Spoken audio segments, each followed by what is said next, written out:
inglês. Bom, eu vou falar sobre um componente curricular que nós estamos praticamente estreando no nosso curso de letras na Universidade Federal do Paraná, que se chama Projetos de Aprendizagem, né?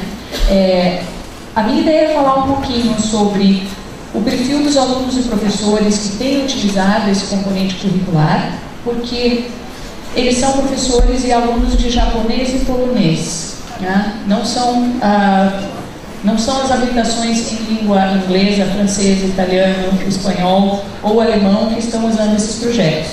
Por enquanto, nós temos apenas os alunos de japonês e polonês, mas existe uma probabilidade relativamente forte de que as outras habilitações também mudem para esse projeto político-pedagógico diferenciado que rege as habilitações em japonês e polonês.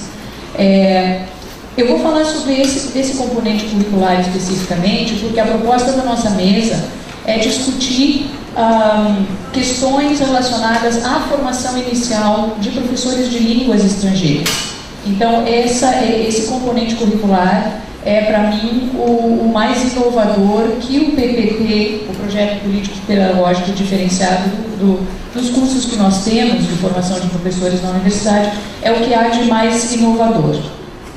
Eu vou relacionar um pouquinho esses projetos com as noções de hibridismo e terceiro espaço do Baba, e depois vou mostrar algumas opiniões dos alunos desse PPP em relação a projetos de aprendizagem.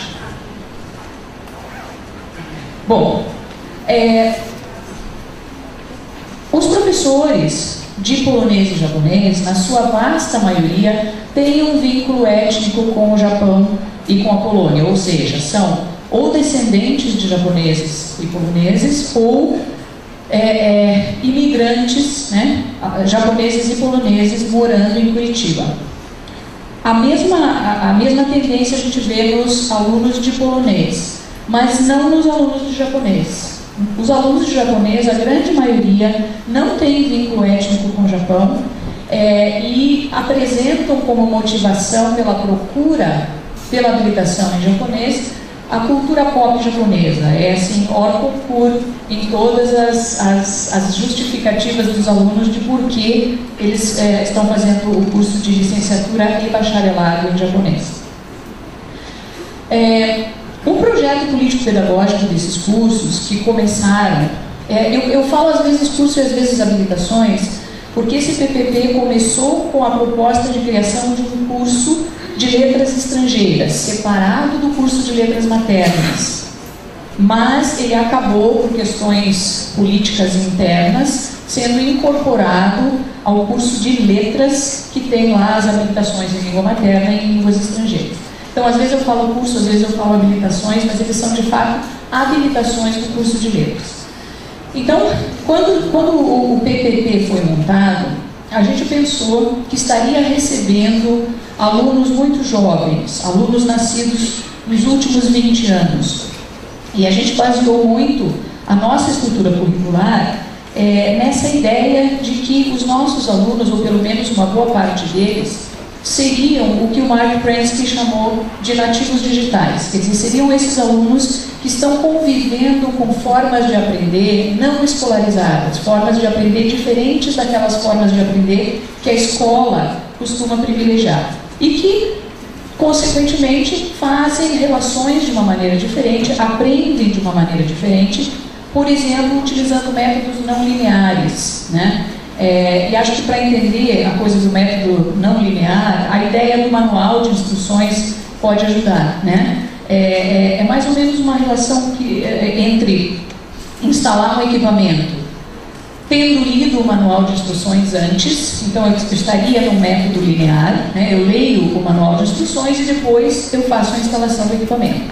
Um método não linear de aprendizagem ou de relação com o mundo seria instalar o equipamento e depois ler o manual, ou enquanto vai instalando, vai lendo o manual, né? Então, a gente estava tentando se preparar para receber alunos que utilizassem métodos não lineares, e a gente queria um PPP que desse conta desses alunos, e pelo menos em parte, né, né, na medida do possível, que desse conta dessas novas formas de aprender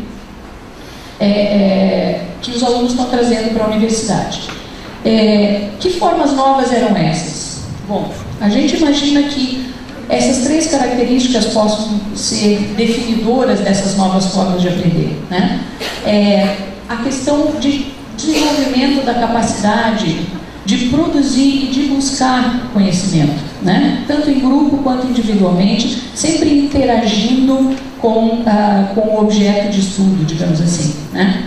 Haveria, nessa perspectiva, um deslocamento dos espaços de aprendizagem. Então, não se aprenderiam, e estes alunos que estão ingressando nos nossos cursos, não aprendem apenas na escola. Eles aprendem muitas coisas, inclusive conhecimentos escolares, também fora das salas de aula, né? E a gente queria dar conta um pouco desses outros espaços também.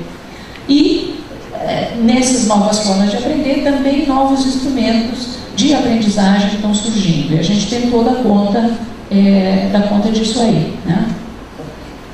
Pensando na aprendizagem, como também se deslocando, assim como os espaços de aprendizagem se deslocam das salas de aula para outros espaços pelo mundo afora, também a aprendizagem se desloca do foco em conteúdos, do foco cognitivo, para o desenvolvimento dessa capacidade de localizar, de encontrar conhecimentos, de se auto-atualizar o tempo inteiro, quer dizer, interagir realmente com esses conhecimentos.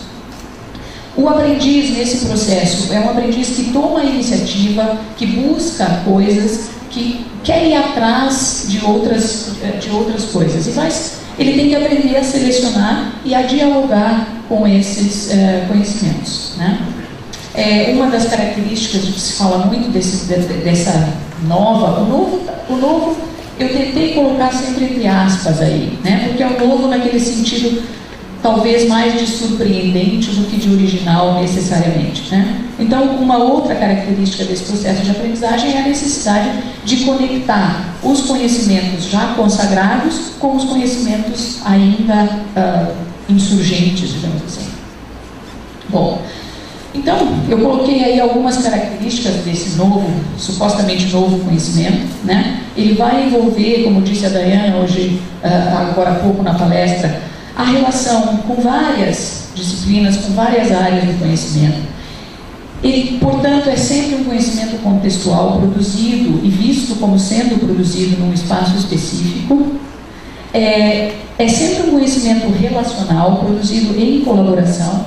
É um conhecimento ativo, é um conhecimento que faz coisas. E eu gosto muito dessa ideia de que esse conhecimento não é adiado.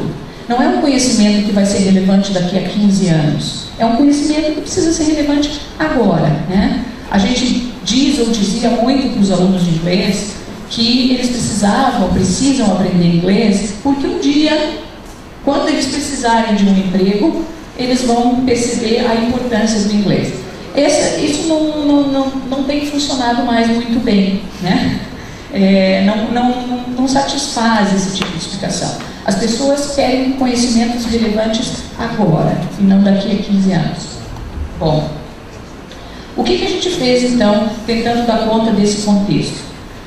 A gente montou, e eu digo porque o PPP foi montado por uma equipe de professores de dentro mesmo do nosso curso. A gente tentou colocar o nosso PPP naqueles três pilarezinhos ali: o aprender a aprender, aprender a continuar aprendendo e aprender a aprender com os outros, né? Que é para dar conta da relação, da questão da relação, da interação, da colaboração.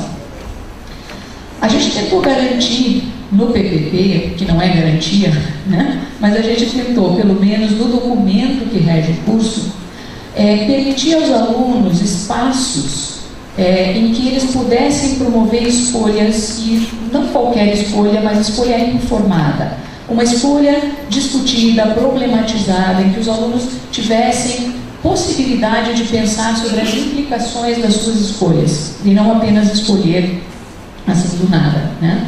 E também, consequentemente, assumir a responsabilidade pelas escolhas tomadas. A gente tentou garantir a eles a possibilidade de modificar o seu percurso formativo, né? De começar por um caminho e depois passar para outro caminho. Eu acho que daqui a pouco eu vou explicar como é que a gente tentou materializar, concretizar isso. A gente insiste muito em desenvolver com os alunos, e aí, não só com os alunos, mas principalmente com os professores, que eu acho que estão ainda menos acostumados a trabalhar em conjunto, essa postura participativa, uma postura de colaboração, em que as pessoas, né, tivessem a oportunidade de trabalhar umas com as outras, negociando os sentidos e os percursos. E a gente tentou também, e aí isso principalmente no componente dos projetos de aprendizagem, que eu vou destacar em seguida, valorizar não só os saberes dos professores, mas os saberes que os alunos trazem para a universidade também. Essa é uma visão geral das cargas horárias, né, que a gente tem. Então nós temos tanto a licenciatura quanto o bacharelado. E nós temos, ali eu coloquei em vermelho, os projetos de aprendizagem, que é o elemento, esse componente curricular que eu vou falar mais especificamente. Como vocês podem ver, esse componente curricular corresponde a mais ou menos 8% da carga horária da licenciatura e da habilitação. Parece pouco, né? É pouco, mas se vocês não fazem ideia da celeuma, da polêmica que esse componente tem criado dentro do curso, né? A gente talvez depois, na hora de conversar, possa retomar isso, mas ele tem sido assim, nas discussões curriculares que a gente faz, só se fala sobre os PAs. Não se fala sobre o resto, não se fala, são só PA, parece que o curso está reduzido aos PAs. Então é muito interessante ver como um elemento inovador acaba causando realmente bastante discussão.